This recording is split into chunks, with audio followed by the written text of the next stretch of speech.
Here's what you need to know. China is playing offense in the South China Sea. By establishing facts on the ground, indeed, establishing ground.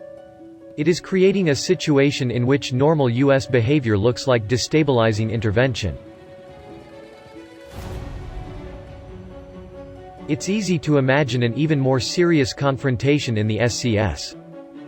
Another accidental collision would be bad enough, but if a scenario developed similar to that of the downing of Cal 007, with a Chinese fighter jock actually opening fire on an American plane, the situation could get ugly very quickly.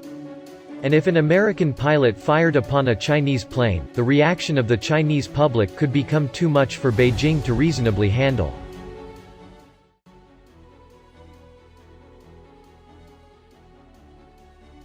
Neither China nor the United States want war. At least not in the near future. China's military buildup notwithstanding, the People's Liberation Army (PLA) and its components are not ready to fight the United States. The U.S., for its part, would surely prefer to avoid the chaos and uncertainty that any military conflict with China would create. Nevertheless, both China and the United States are making commitments in the South China Sea that each may find difficult to back away from. Over the past 2 weeks, these commitments have generated a war of words that analysts of the relationship have found troubling. The key problems focus on China's efforts to expand, or create, islands in the Spratlys, which could theoretically provide the basis for claims to territorial waters. The insistence of the United States on freedom of navigation could bring these tensions to a boil. Here are 3 ways in which tensions in the South China Sea might lead to conflict. Island hopping in the SCS. Over the past several months, China has stepped up construction of what observers are calling the Great Wall of Sand. This Great Wall involves expanding a group of islands in the Spratly chain so that they can support airstrips, weapons, and other permanent installations.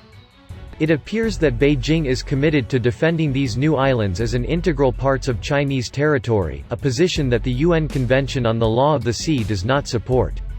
Washington has other ideas, and has maintained that it will carry out freedom of navigation patrols in areas that China claims as territorial waters. The prospects for conflict are clear.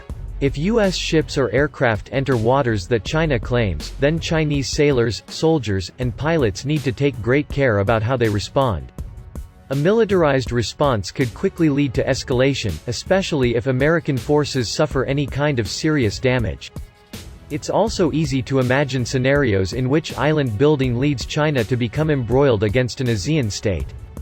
In such a case, a freedom of navigation patrol could put China in an awkward position relative to the third party. Excitable fighter jocks. China and the United States have already come close to conflict over aircraft collisions. When a P-3 Orion collided a Plan J-8 interceptor in 2001, it led to weeks of recriminations and negotiation before the crew of the P-3 was returned to the United States, and the plane was returned, in a box. If China decides to go ahead and declare an ADIZ over the South China Sea, matters could become even more complicated. The United States made an elaborate display of ignoring China's ADIZ in the East China Sea, but China has greater interests and a greater presence in the South China Sea. Another declaration would almost certainly incur a similar reaction from the United States, putting American and Chinese planes into close proximity. Submarine misunderstanding.